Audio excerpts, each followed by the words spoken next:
नमस्कार प्रेक्षकांनो, मालिकेच्या आजच्या भागामध्ये आपल्याला पाहायला मिळणार आहे की नम्रताने जास्तच तोंड सोडलेलं असतं आणि त्यानंतर ईश्वरीने जो काय निर्णय घेतलेला आहे, कारण इकडे अर्णवबद्दल इतकं वाटेल ते नम्रता बोलत असते का तर आकाश त्या एजीएम मध्ये निवडून आलेला नाही या सगळ्याचा ब्लेम नम्रताने केलेला असतो अर्णववरती. कारण तिला असं वाटत असतं की अर्णवमुळे हे सगळं झालंय, म्हणून तिने अर्णवला म्हणत असते तू डरपोक आहे, तू लुजर आहे, तुझ्यामुळे झालंय, कारण तू कधी माझ्या आकाशला शाईन होऊच दिलेलं नाहीये, चमकूच दिलेलं नाहीये, या सगळ्याला तू जबाबदार आहे असे वाटेल ते शब्द तिनं वापरलेले असतात. आणि त्यामुळे हे सगळं झालंय असं म्हणता क्षणी इकडे ईश्वरीचा पारा अनावर होतो आणि ईश्वरीने जाऊन खानदेशी नम्रताच्या कानाखाली लगावलेली असते. नम्रताला कळायचंच बंद झालेलं असतं की हे सगळं काय आहे, म्हणजे अचानक असं का का तर ईश्वरीने तिला धमकी सुद्धा दिलेली आहे की आता इतक्या वेळ झालं तुझं आम्ही सगळ्यांनी ऐकून घेतलेलं आहे, पण अर्णव सरांबद्दल एकही शब्द आता बाहेर काढलास तर या ईश्वरी अर्णव राजे शिर्के बरोबर तुझी गाठ आहे असं म्हणत ईश्वरीने नम्रताचा माज उतरवलेला आहे. हे सगळं कशा पद्धतीने होणार आहे ते आपण डिटेलमध्ये पाहणार आहोत. आणि त्याचबरोबर हे सगळं जेव्हा घडत असते तेव्हा मात्र इकडे अर्णव आणि ईश्वरी त्याचबरोबर घरातले सगळेजण यांना सुद्धा धक्का बसलेला आहे. तर इथे आपल्याला पाहायला मिळतं की अर्णव आणि ईश्वरी दोघंही आता बाहेर आहेत. ईश्वरीने खास कमळाचं फूल आणलेलं असतं आणि अर्णवला ती देत असते. त्यावरती अर्णवचं असं म्हणणं असतं की हे आता मी सिंदूर काय हे कसं दिसेल, म्हणजे आता तू बघ ना हे फूल तू डोक्यात घालणार आहेस. तेव्हा ईश्वरी म्हणते तुम्हाला कळत नाही का हो? आणि फूल जवळ घेतल्या घेतल्या शिंकायला काय सुरुवात केली तो तुम्ही? हे काय लिलीचं फूल नाहीये, मला माहिती आहे तुम्हाला लिलीची एलर्जी आहे असं स्पष्ट इथे ईश्वरीने केलेलं असतं आणि सांगितलेलं असतं की हे बघा आता तुम्ही काही गोंधळ घालू नका, कारण मला माहिती आहे की हे सगळं काय चाललंय असं ती बोलत असते. आणि त्याच वेळी ती म्हणते अहो हे कमळाचं फुल आहे, आता तुम्ही जाणार आहात ना, एजीएम आहे ना, मग त्यासाठी आणलंय मी, देवीला व्हायचं असते. तेव्हा अर्णव म्हणतो अगं मी सिंदूर तुझ्या लक्षात येत नाहीये का, ऑफिसला जायचंय, उशीर होतोय, आता मी देवीच्या मंदिरात जाऊ का? बरं बरं ठीक आहे, आलं लक्षात माझ्या, असं म्हणत अर्णवने ते फूल घेतलेलं असतं आणि ईश्वरीच्या समोर तो फूल घेऊन गुडघ्यांवरती अगदी वाकून आलेला असतो आणि म्हणत असतो की मी सिंदूर हे घे, आणि असं म्हणत त्याने ते फूल तिला देत असतो. त्याच वेळी ईश्वरी मात्र खुश असते, पण ती म्हणते अहो नाही हो, तर कसं आहे तुम्ही आता जे केलं ते मला माहिती आहे, पण एक गोष्ट महत्त्वाची तुम्हाला सांगायची राहिली, हे फूल आहे ना पूजेतलं आणलेलं आहे मी, आणि हे फूल आहे ना गाडीत ठेवा. कसं आहे माहिती आहे का, हे फूल गाडीत ठेवणं खूप गरजेचं आहे, कारण तुम्ही तिथे जाणार आहात म्हणजे देवाचा आशीर्वाद तुम्हाला भेटेल असं ईश्वरी शांतपणे समजून सांगत असते. आणि मग अर्णव म्हणतो की ठीक आहे. आता अर्णवने ते फूल तर घेतलेलं आहे, ईश्वरी स्वतः आता ते गाडीमध्ये ठेवून देत असते आणि अर्णवला सांगत असते काळजी करू नका, सगळं व्यवस्थितच होणार आहे असं सुद्धा ती अर्णवला सांगत असते. अर्णव म्हणत असतो हो मी सिंदूर बरोबर आहे, सगळं व्यवस्थित होणार आहे. आकाशच्या बाबतीत आज जरा महत्त्वाचा निर्णय आहे ना, तर मला असं वाटतंय की हे सगळं जे काही ना त्याच्यासाठी खरंच खूप छान घडलं पाहिजे ग, असं अर्णव सांगत असतो. तेव्हा ईश्वरी म्हणते काळजी करू नका, सगळं छानच होणार आहे, आणि असं ते सांगत असतात. त्याच वेळेस इकडे अर्णव आणि ईश्वरी दोघंही बाहेर थांबलेले असतात. मग अर्णव हॉर्न वाजवायला सुरुवात करतो, आकाशला बोलवत असतो. आकाश आणि अर्णव दोघंही एकत्र चाललेले असतात. आता आकाश निघत असतो त्याच वेळेस नम्रता म्हणते आकाश 2 मिनिटं थांबा, अहो मी गाजर इथे हलवा बनवायला घेतलाय, हलवा घ्या आणि मग जा.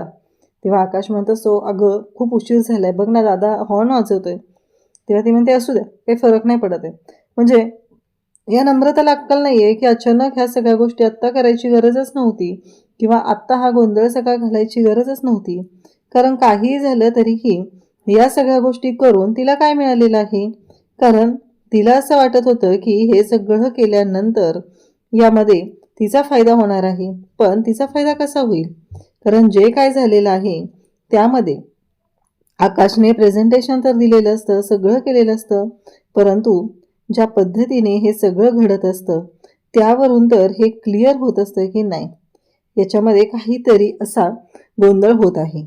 कारण चाललेल्या माणसाला अडवून त्याच्या बाबतीत हे सगळं जे काही चाललेलं आहे, बोलायचं चाललेलं आहे, हे सगळं चुकीचं चाललेलं असतं. आणि नम्रता मात्र त्याला थांबवत असते, त्याला म्हणत असते की नाही तुम्ही थांबा, तुम्ही आत्ताच नाही जायचं, असं नम्रता आकाशला बोलत असते. तेव्हा मात्र आकाश म्हणत असतो की नम्रता प्लीज म्हणजे मला जाणं गरजेचं आहे आता. आता नम्रता येते आणि सांगते की नाही, तुम्ही जायचंच नाहीये, माझी शपथ आहे तुम्हाला. असं जेव्हा येऊन तिने आकाशला सांगते, तेव्हा मात्र आकाश तिला समजवण्याचा प्रयत्न करत असतो, पण ती काही ऐकत नाहीये. शेवटी आकाश म्हणतो की ठीक आहे, चल दे पटकन, असं म्हणत थांबलेला असतो. इकडे शिर्केंचा अर्णवला कॉल आलेला असतो. शिर्केंनी अर्णवला सांगितलेलं असतं की सर, तयारी सगळी झालेली आहे, तर तुम्ही लवकरात लवकर या, असं सांगितलेलं असतं. तेव्हा अर्णव सुद्धा या सगळ्या गोष्टीसाठी तयार झालेला असतो आणि अजून आकाश का येत नाहीये. तेव्हा ईश्वरी म्हणते, हो हो येईल, असं काय करताय तुम्ही, आता महत्वाची गोष्ट सुरू आहे ना, त्याच्यामुळे असेल, थांबा जरा वेळ, येईल तो, असं सांगितलं जातं. भाऊजी येतील. आता आकाश म्हणत असतो, अगं जाऊ दे ना मला, तुला कळत नाहीये का, असं इकडे आकाश विचारत आहे, तिला बोलत आहे. पण ही नम्रता मात्र ऐकायलाच तयार नाहीये. तिचा वेगळाच हट्ट सुरू असतो की नाही, मी तुम्हाला आता जाऊ देणारच नाही, कारण जोपर्यंत हलवा खाल्ला जात नाही. तेव्हा तो म्हणतो की बरं बाई ठीक आहे, दे पटकन तो हलवा, कुठं आहे तो, असं सांगितलं जातं. तेव्हा नम्रता हलवा आणायला जाते आणि म्हणते, बघा तुमच्यामुळे तो हलवा सगळा करपून बसलेला आहे आणि सगळा हलवा करपलाय, आता काय करायचं सांगा बरं तुम्ही. तेव्हा आकाश म्हणतो की बरं, मी तुला काय सांगतोय ऐकून घे जरा एकदा. हा हलवा करपलाय ना, तर तू काय कर माहिती आहे का, नंतर दुसरा हलवा बनव आणि तो घेऊन ऑफिसमध्ये ये, मग तिथे ऑफिसमध्ये खाता येईल, असं आकाशने तिला सांगितल्यानंतर ती म्हणते की चालेल ठीक आहे, मी येते, असं म्हणत तिने आता तयारी दाखवलेली असते की ऑफिसमध्ये येऊन मी हलवा घेऊन येते. आणि मग आकाश म्हणतो की मी जाऊ, आणि दुसरी गोष्ट, शपथ सुटली. तेव्हा ती म्हणते हो हो सुटली, आता शपथ तर सुटली, असं सांगितलेलं आहे. आणि त्याचबरोबर इकडे सगळ्या गोष्टी जेव्हा घडत असतात, आता ऑफिसमध्ये सगळेजण पोचलेले आहेत आणि आज आपली AGM आहे. त्याचबरोबर कमिटी मेंबर्समध्ये आपल्याला काही मेंबर्स ॲड करायचे आहेत, त्यासाठी इलेक्शन होणार आहे. या सगळ्या गोष्टी इथे सांगितलेल्या असतात. आणि त्याच वेळी अर्णव तिथे असतो. मग सर, आज काही तुम्हाला चेंजेस. त्याचबरोबर सर्वप्रथम अर्णव राजेश शिर्के आणि ईश्वरी राजेश शिर्के यांचं अभिनंदन केलं जातं, त्यांचं कौतुक केलं जातं, कारण त्यांच्या दोघांच्या यशामुळे सात्विक फॅशन आज आपल्यामध्ये आहे, असं सांगितलं जातं. आणि या सगळ्या गोष्टींमध्ये खूप कौतुक केलं जात असतं. तेव्हा सगळेच, अंजली वगैरे दोघंही तिथं आहेत, म्हणजे अंजली आणि अर्णव दोघंही ऑलरेडी कमिटीमध्ये आहेत, त्यामुळे ह्या सगळ्या गोष्टी आता तिथे बोलल्या जात असतात. तर अर्णव आणि ईश्वरी या दोघांचं हे तिथं कौतुक केलं जातं, अभिनंदन केलं जातं. मग ह्या सगळ्यामध्ये अर्णव सगळ्यांना थँक्यू म्हणतो आणि मग पुढच्या गोष्टीला आता सुरुवात होते. खरं तर अर्णवने ज्या पद्धतीने यश मिळवलेलं आहे ते खरंच लाख मोलाचं आहे आणि त्यामुळेच या सगळ्या गोष्टी पॉसिबल होऊ शकलेल्या असतात. त्यामुळेच अर्णव आणि ईश्वरी यांचं कौतुक केलं जातं. मीटिंगला सुरुवात झालेली असते. मग अर्णवला विचारलं जातं की सर, आणखी काही. तेव्हा अर्णव सांगतो की हो, एक नाव ॲड करायचं आहे, आकाश पाटील. मग 5 कॅन्डिडेट झालेले असतात, त्यातून 3 कॅन्डिडेट सिलेक्ट होणार असतात. तेव्हा सगळ्यांना काहीच तिथे प्रॉब्लेम नसतो. आकाशचं नाव ॲड केलं जातं. आकाशचं नाव तर ॲड केले, पण आता पुढे काय, हा मोठा प्रश्न असतो. आणि सगळेजण तिथे थांबलेले आहेत. या सगळ्या गोष्टीची तयारी सुरू झालेली असते, मीटिंग सुरू झालेली आहे. आणि मग आकाश पाटील हे नाव ऐकल्यानंतर कोणाला काही प्रॉब्लेम असण्याचा प्रश्नच येत नाही आहे. खरं तर अर्णवने मागच्या वेळेस जसं राकेशला डायरेक्टली कमिटीवरती घेतलं होतं, तसं आत्ताही तो घेऊ शकत होता ना, कारण आकाशचा ओव्हरऑल जो काही प्रेझेंटेशन आहे, जो काही ग्राफ आहे, त्याची ग्रोथ जी आहे ती तर माहितीच आहे ना. तरीही अर्णवने ज्या पद्धतीने आता रिॲक्ट केलेला आहे आणि मग अर्णवने तिथे तयारी दाखवली, असं सांगितले की हो, आपल्याला पूर्ण सगळी परमिशन असल्याशिवाय घेत नाहीये, म्हणजे हे चुकीचं ठरतंय, हे कुठेतरी लक्षात येतं. आणि मग इकडे ईश्वरी आणि नम्रता दोघेही बोलत असतात. ईश्वरी म्हणते, काय गरम होतंय, काय झालं. अगं मी हलवा बनवला होता ना, तर तो करपला. तेव्हा ईश्वरी म्हणते, अगं काय गरम होतंय, नेहमी जशी बनवते तसंच बनवलं होतंस ना हलवा, मग करपला कसा. त्यावरती नम्रता म्हणते, अगं काय झालं माहिती आहे का, तसाच बनवला, पण तेव्हा ईश्वरी म्हणते, म्हणजे आमचे आकाश भाऊजी इथं होते ना, ते जायची तयारी करत होते ना, म्हणजे तुझं लक्ष फक्त त्यांच्याकडेच होतं, त्यामुळे करपलाय हलवा, असं म्हणत ईश्वरी तिची चेष्टा करत असते. अगं नवीन नवीन लग्न झालं ना, तेव्हा होतं असं, असं ईश्वरी तिला सल्ला देत असते.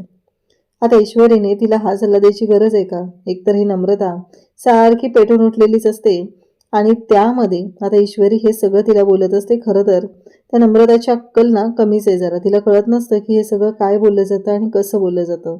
तिला फक्त एवढंच माहिती आहे की कोणीतरी कान फुंकले की त्या पद्धतीने वागत राहायचं.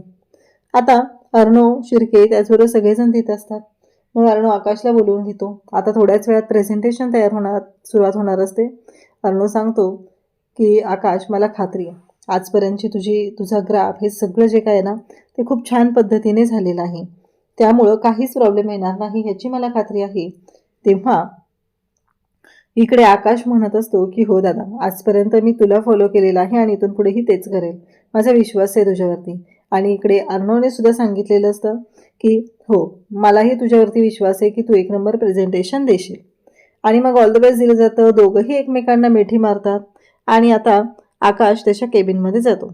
इकडे अर्णव त्याच्या केबिनमध्ये बसलेला असतो आणि दोघांचंही छान असं बॉन्डिंग आहे. त्यांचं नातं जे आहे ते कसं खुललंय हे आपल्याला पाहायला मिळतंय. त्याचबरोबर इकडे अर्णव बोलत असतो. अर्णव म्हणतो की चला एकदा का आकाशचं सगळं व्यवस्थित झालं की झालं, असं अर्णवच्या डोक्यात सुद्धा सुरू झालेलं आहे. त्याचवेळी इकडे पाहायला मिळतं ते म्हणजेच की नम्रता आता ऑफिसमध्ये आलेली असते आणि तिने येताना हलवा घेऊन आलेली असते. ती आकाशला म्हणत असते की घ्या ना आकाश. तेव्हा आकाश म्हणतो की नाही ग, नाही जमणार आहे, ॲक्च्युली ना खूप काम आहेत मला, असं तो सांगत असतो. आणि त्याचवेळी नम्रता म्हणत असते की नाही, तुम्हाला घ्यावाच लागणार आहे. तेव्हा आकाश म्हणत असतो अगं कळत नाही आहे का तुला, मी तुला काय सांगतोय, आता नाही जमणार आहे. तेव्हा ती म्हणते ठीक आहे, मग मी इथंच थांबते मी, मग तुमची मीटिंग झाल्यावर. तेव्हा आकाश म्हणतो की नाही, तेव्हा परत वोटिंगसाठी असेल, खूप वेळ लागेल, त्यापेक्षा ना तू जा पुढे, इथं नाही थांबायची गरज, असं आकाश तिला सांगत आहे. तेव्हा ती म्हणते की ठीक आहे. तेवढ्यात शिर्के येतात आणि आत्ता प्रेझेंटेशनला सुरुवात होईल आकाश सर, चला, असं सांगायला आलेलं असतात. नम्रता प्रेझेंटेशन बघते आणि म्हणते की खरंच आकाश, खूप सुंदर असं प्रेझेंटेशन तुम्ही बनवलेलं आहे, खरंच खूप चांगली गोष्ट आहे, असं सुद्धा सांगितलं जातं.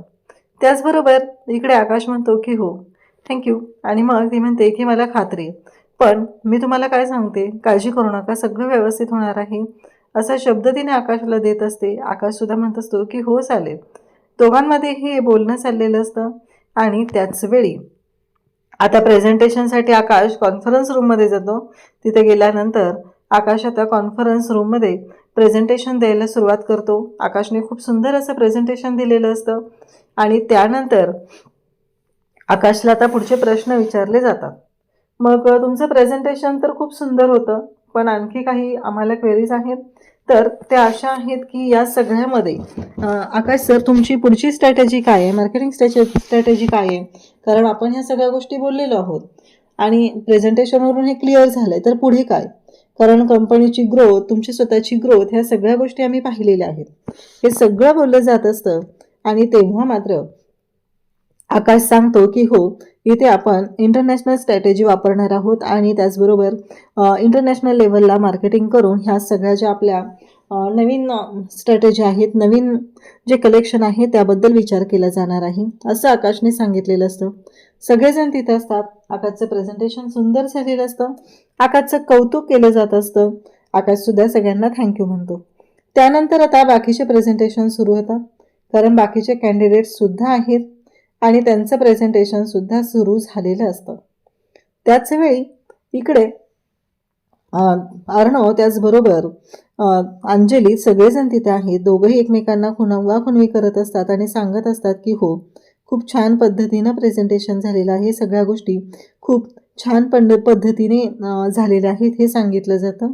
आणि त्याचवेळी हे सगळं जेव्हा घडत आहे तेव्हा इकडे नम्रताला एक वेगळंच टेन्शन आलेलं असतं. नम्रता मात्र सगळ्यांना फोन करत असते आणि नम्रता म्हणत असते की नाही, काही झालं तरीही या सगळ्या गोष्टी ज्या आहेत ना त्या आता मला सेलिब्रेट करायच्या आहेत, म्हणून तिने सगळ्यांना फोन करून आमंत्रण देत असते की आज घरी पार्टी आहे.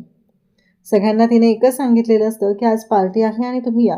खूप दिवस झाले तिच्या मैत्रिणी आणि तिची भेट झालेली नसते, तर तिला असं वाटत आहे की आपण पार्टीला सगळ्यांना बोलवूया आणि मग मजा करता येईल, हा तिचा विचार सुरू झालेला असतो.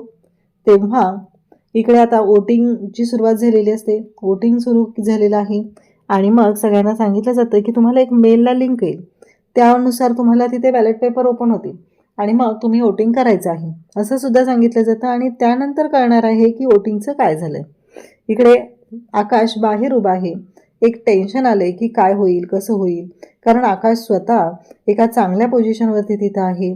आकाश खूप चांगल्या पद्धतीने हे सगळं करत आहे, पण कुठंतरी या सगळ्या गोष्टी त्याला खटकत असतात.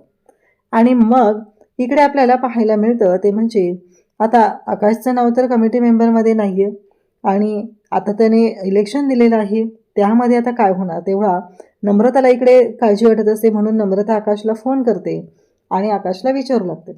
त्यावरती नम्रताला आकाश म्हणतो की अगं अजून तरी नाही लागलेला रिझल्ट लागला की मी तुला कळवतो, असं सुद्धा सांगितलं जात असतं. आणि मग नम्रता म्हणते की नक्की. तेव्हा आकाश सांगतो की हो मी कळवतो तुला फोन करून, आत्ता ना सध्या नाही आहे इथे काय, मी कळवेल तुला, असं तो सांगतो. आणि मग नम्रता म्हणते की चालेल. आता नम्रताने फोन तर ठेवलेला आहे, पण तिच्या डोक्यातले विचार सुरू असतात, कारण काहीही झालं तरीही या सगळ्या गोष्टी ज्या आहेत ना, ज्या पद्धतीने घडतात त्यावरून तिलासुद्धा टेन्शन आलेलं आहे की पुढे काय करायचं काय नाही करायचं, या सगळ्या गोष्टींचा विचार तिच्या डोक्यात सुद्धा चाललेला असतो. तर इकडे ईश्वरी तिथे येते आणि म्हणते काय झालं नमुताई आज काय. तेव्हा ती म्हणते अगं पार्टी ठेवले, आकाशचे इलेक्शन जिंकतील ना, मग माझ्या काही मैत्रिणींना पण बोलवले, लग्न झाल्यापासून आमची भेट झालेली नव्हती ना. तेव्हा मात्र इकडे ईश्वरी म्हणते की चालेल चालेल चांगली गोष्ट आहे, असं ईश्वरी तिला सांगते. आणि मग दोघीही बोलत असतात. नम्रताला ईश्वरी समजून घेत असते आणि म्हणते काळजी करू नको, सगळं व्यवस्थित होईल, काही मदत लागली तर करू का मी. तेव्हा मात्र ती ईश्वरीला म्हणते की नाही नको, करेल माझी मी सगळं, मला नाही आहे मदतीची गरज, असं सांगितलं जातं. मग आकाशबाजींना फोन करून विचार अजून काय झालं, एवढा वेळ का लागतोय, असं नम्रताला ती सांगते. त्यावेळी नम्रता म्हणते की हो. नम्रता फोन लावते पण आकाश काही फोन उचलत नाही. इकडे आता ऑफिसमध्ये रिझल्टची वेळ आलेली आहे आणि सगळे जमलेले आहेत. रिझल्ट काय लागणार हा एकच प्रश्न सगळ्यांच्या पुढे असतो. आणि मग मात्र आता सगळेजण तिथे एकेका कॅन्डिडेटचं नाव घेतलं जात असतं निवडून आलेल्या, आणि सगळेजण तिथे आता अभिनंदन करत असतात. आता मात्र सगळ्यांचं अभिनंदन केलं जातं, पण 3 नावं तर झालेली असतात. या मीटिंगमध्ये 3च एजम मेंबर निवडायचे असतात. हे सगळं झालेलं आहे. आणि मग मात्र आता सगळेजण पाहू लागतात की नक्की काय झालं. आणि अंजली आणि अर्णवला काळजी वाटत असते की आकाशचं काय झालं, आकाशचं नाव का नाही आहे, कारण प्रेझेंटेशन तर एवढं छान झालेलं होतं आणि मग हे सगळं काय आहे असं सांगितलं जात असताना आता आकाशचं नाव नाही. आकाशला सुद्धा टेन्शन आलेलं आहे. आणि मग आकाश त्या गोष्टीचा विचार करत असतो. आणि त्याच वेळी आता पाहायला मिळतं ते म्हणजे अंजली तिथे विचारते मला एक प्रश्न पडला आहे की आकाश पाटील यांचं नाव का नाही आहे. ते सांगतात की मॅडम यामध्ये 3च नावं आहेत आणि 30 नावं याच्यामध्ये आहेत. असं म्हटल्याबरोबर अर्णव आणि अंजली दोघांनाही धक्का बसलेला असतो. हे असं कसं झालं आणि ह्या सगळ्या गोष्टी अशा का झालेल्या आहेत, असं म्हणत तिचं बोलणं सुरू असतं. अर्णव हे सगळं पाहत असतो. अर्णवला सुद्धा धक्का बसलेला असतो. तर उद्याच्या भागात आपल्याला पाहायला मिळतं की आता हे सगळे घरी आलेले असतात आणि नम्रताने पार्टीची जोरदार तयारी केलेली असते. घरी आल्यानंतर जेव्हा सगळेजण आता तिथं असतात आणि मग ओरडायला सुरुवात करते ती म्हणजेच नम्रता. ती अर्णवकडे येते आणि माझ्या नवऱ्याला कधी चमकूच दिलेला नाही आहे, कधी फोकसमध्ये येऊ दिलेला नाही आहे, कारण प्रत्येक वेळेस तुझ्या सावलीमध्ये त्याने राहिलं पाहिजे असं तुला वाटत होतं. कधी तुला वाटलंच नाही आहे की माझ्या नवऱ्याने हे सगळं व्यवस्थित केलं पाहिजे, या सगळ्या गोष्टी नीट केल्या पाहिजेत, असं तुला कधी वाटलं नाही, असं म्हणत ती बोलत असते.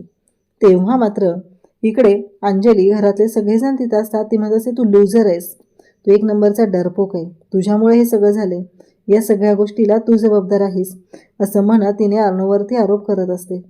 त्यावेळेस ईश्वरीला राग येतो. ईश्वरी उठते आणि थाडकन थोबाडीत ठेवून देते आणि तिला म्हणते बाद झालं, आत्तापर्यंत आम्ही ऐकून घेतोय, त्याचा अर्थ असा नाही की तू काहीही बोलशील आणि कसंही बोलशील आणि आम्ही मात्र त्या गोष्टी सहन करायच्या.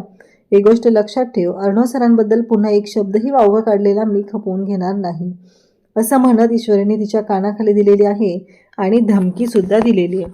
अशाच अपडेटसाठी चॅनलशी कनेक्ट राहा. थँक्यू.